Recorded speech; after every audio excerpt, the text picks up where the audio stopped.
You ever had your parents or somebody else tell you that it's not just what you do that matters, but how you do it? That it's not just accomplishing a task or a goal, but it's the manner in which you accomplish that task or a goal. Maybe a coach who's told you that it's not just about winning, but it's about how you play. Maybe it's something like this situation here, and you can kind of see a contrast between two ways of doing the same thing. Hey Ross, can you come do the dishes? Come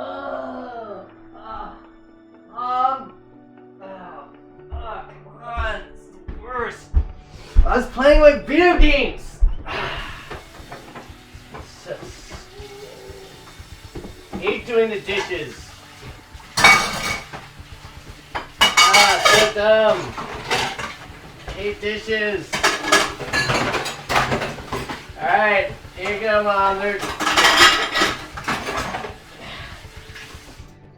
They're done.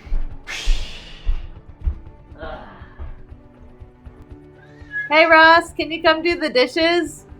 Okay, Mom. You're right there. Alright. Got it. Taken care of. Love doing the dishes. It's my favorite chore ever. Oh, thanks, Mom. There's not even that many dishes to do here. You must have done some. You're awesome. Da-da-da-da-da. We're out. Alright, Mom. I'll finish these in 1 second. I just gotta go use the bathroom. I'll be right back. Well, the same could be said about Greek civilization. Maybe not in something as trivial as washing dishes and sort of the idea of attitude, having a good attitude while you do something.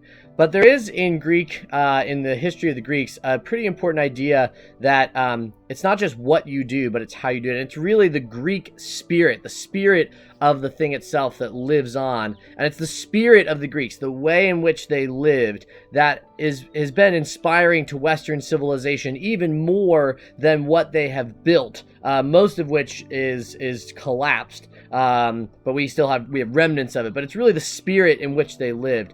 And it was really this spirit of trying to bring things into unity with each other.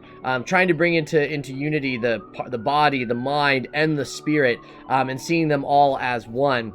We've already talked about how the Jews in the ancient world really brought into line the spirit, and I mean, as Christians, we would say that ultimately it's the Jewish perspective and the Bible's perspective that perfectly brings into harmony, or seeks to, those three elements of mind, body, and spirit. But the Greeks gave a lot to mankind in terms of the pursuit of the mind. Even though there were ways in which we do not honor the Greeks, there's a lot of things that they have given to us. And three really important things that they've given us in terms of the mind and the way that we think about the world is the love of freedom, the love of truth, and the love of beauty. And in this first part of the book, this first chapter or so, we talk about the love of freedom and of truth. And the Greeks didn't perfectly fulfill their ideals. They had these ideas, this idea of perfection. What did the perfect human form look like? What did it look like to run the perfect race? What was a perfect statesman supposed to act like? What should a perfect city-state be like, and how should it function, and what should its citizens be like? What does a perfect temple look like? The perfect architecture. They wanted to achieve perfection in all that they did, and this we call idealism. They wanted to pursue a higher ideal, something maybe that wasn't true of where they were, but it gave them a standard to achieve, something to shoot for. And it was really their ideals that they gave the world. But the thing is that we've talked about how you have kind of idealistic people and pragmatic people. You have people who are all about sort of achieving these high standards of perfection, or sort of, like what God says is what is true. And then you have more pragmatic people who are more practical. Sometimes we talked about pragmatism being kind of a negative thing, right? That it can just be like self-serving, what serves me and my purposes. That's what's good for me. That's pragmatic. But we also talked about how practicality is not a bad thing, right? To have somebody who thinks about the practical outcomes of a situation. You want a person like that on your team. And when we talked about idealism and pragmatism, we talked about how the ideal person has both. That you have high ideals that you're trying to achieve, but you also think about practical necessities. How do you achieve those ideals? How do you reach those goals? And that was really the Greeks. They didn't just think about things, they acted on them. They took action, and they were always looking for what would pragmatically work, while at the same time holding true to these high ideals.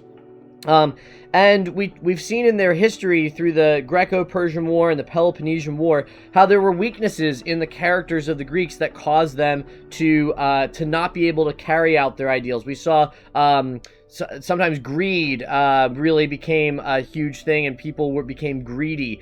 We've seen how power can corrupt, and we've seen how a fear of power can cause people to drive away strong leaders. We've seen how a love of freedom and being your own city-state didn't allow them to unify, and that's really kind of the ultimate thing, was that they were not able to achieve this kind of unity. But it's ultimately not their success or failure as a political system or even as a culture that is, or as a civilization, that is the point. You know, like they never became the great empire that Rome became, but they gave a spirit that was picked up by Rome and carried forward by Rome and given to the whole rest of Western civilization. And we honor them for that, for their love of freedom, truth, and beauty. Or a lot of times that tri thing is actually goodness, truth, beauty, and goodness. This book kind of emphasizes freedom, but goodness is often one of the things that's emphasized when we talk about classical Greek ideas. So they gave us this idea of freedom, right? They had national freedom as Greece, right? Even though they weren't unified as Greece per se, they fought back against the invasion of the Persians and remained independent as the Greek city-states against the Persian influence. But they carried their political freedom too far by refusing to unite, right? They wanted so badly to have not just freedom as Greeks, but freedom from each other, freedom as individual city-states, that they were not able to unite together in a way where they could be mutually serving and benefiting one another, in the way that like the United States has done, right? Where we have lots of different states, but they've united together for the common good. Even though each state has its own concerns and its own needs, those are sacrificed for the higher good of being one united people. But another big thing for the Greeks was personal freedom.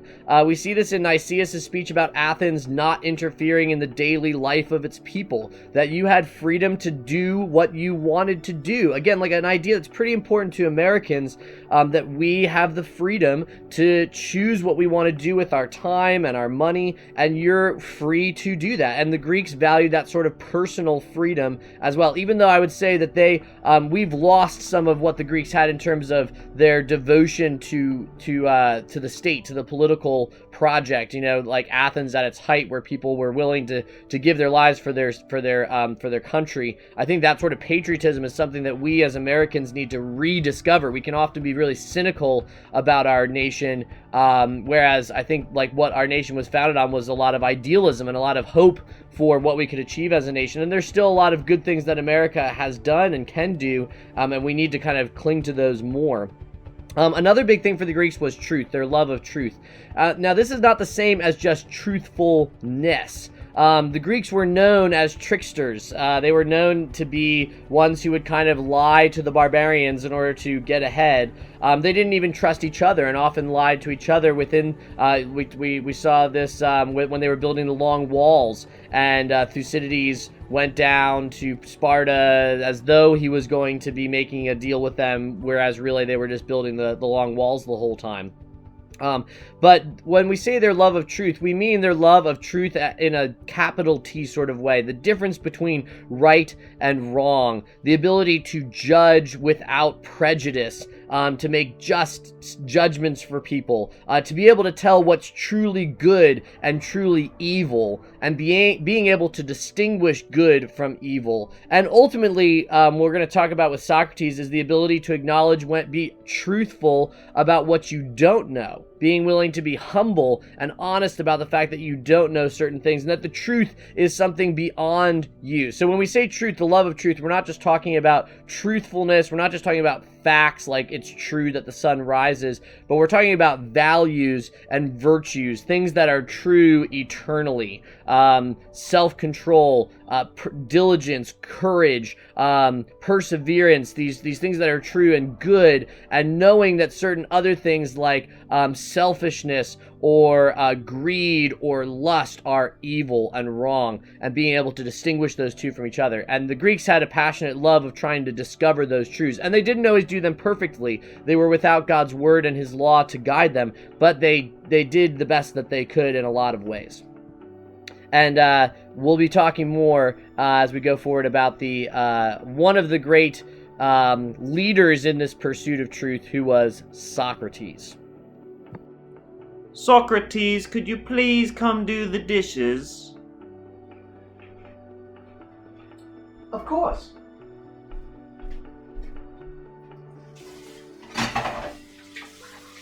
Work is what man was made for. And it is when working that man is at his happiest.